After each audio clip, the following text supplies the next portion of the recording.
श्री विष्णु पुराण तृतीय अंश का 9वां अध्याय ब्रह्मचर्य आदि आश्रमों का वर्णन। औरव बोले, हे भूपते, बालक को चाहिए कि उपनयन संस्कार के अनंतर वेदाध्ययन में तत्पर होकर ब्रह्मचर्य का अवलंबन कर सावधान पूर्वक गुरुगृह में निवास करे।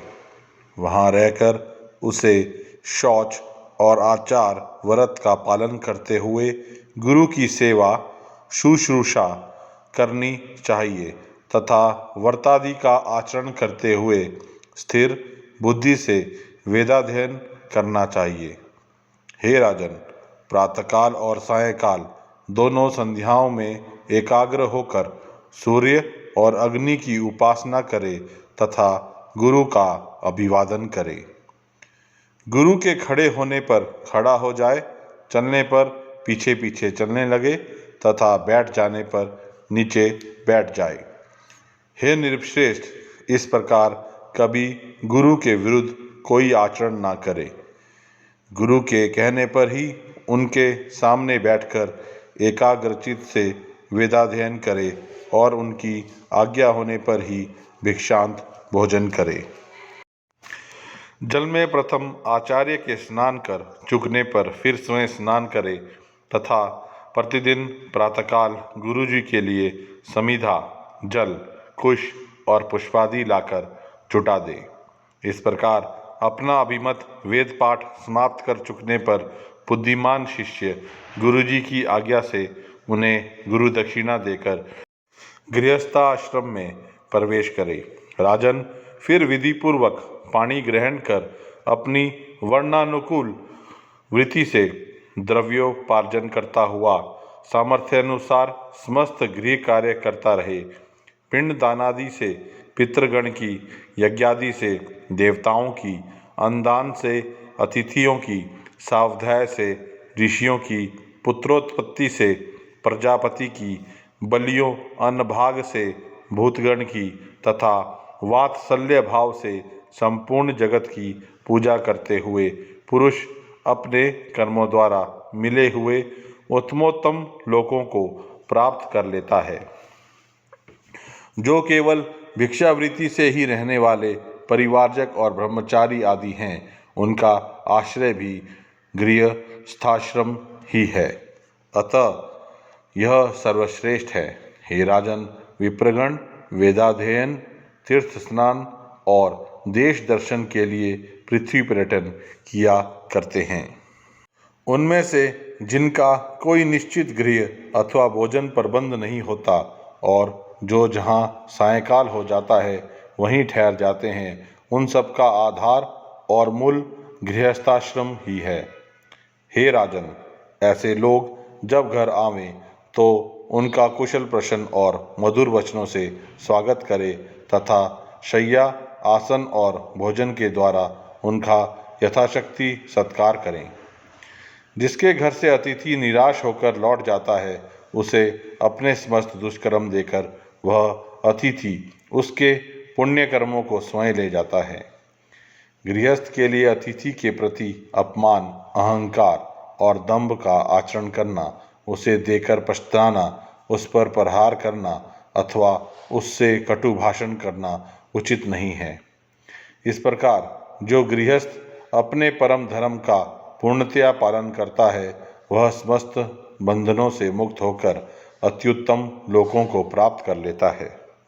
हे राजन, इस प्रकार गृहस्थोचित कार्य करते करते जिसकी अवस्था ढल गई हो, उस गृहस्थ को उचित है कि स्त्री को पुत्रों के प्रति सौंपकर अथवा अपने साथ लेकर वन को चला जाए। वहाँ पुत्र, मूल, फल आदि का आहार करता हुआ लोम, शमश्रु, दाढ़ी मूछ और जटाओं को धारण कर पृथ्वी पर शयन करे और मुनिवर्ती का अवलंबन कर सब प्रकार अतिथि की सेवा करे। उसे चरम, काश और कुशाओं से अपना बिछौना तथा ओढ़ने का वस्त्र बनाना चाहिए।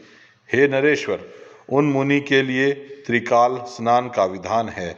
इसी प्रकार देव पूजन, होम, सब अतिथियों का सत्कार, भिक्षा और बलि वैश्वदेव भी उसके विहित कर्म हैं। हे राजेंद्र, वन्य तैलादि को शरीर में मलना और शीतोष्ण का सहन करते हुए तपस्या में लगे रहना उसके प्रशस्त कर्म हैं। जो वानप्रस्थ मुनि इस नियत कर्मों का आचरण करता है वह अपने समस्त दोषों का अग्नि के समान भस्म कर देता है और नित्य लोकों को प्राप्त कर लेता है। हे नृप, पंडितगण जिस चतुर्थ आश्रम को भिक्षु आश्रम कहते हैं, अब मैं उसके स्वरूप का वर्णन करता हूँ, सावधान होकर सुनो।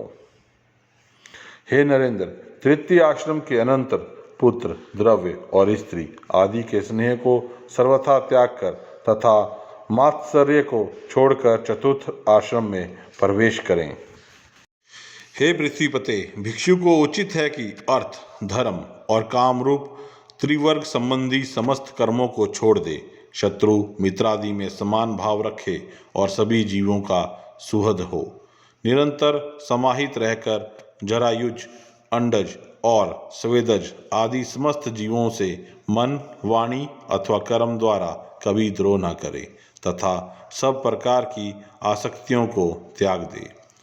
ग्राम में 1 रात और पूर्व में 5 रात्रि तक रहे तथा इतने दिन भी तो इस प्रकार रहे जिससे किसी से प्रेम अथवा द्वेष ना हो।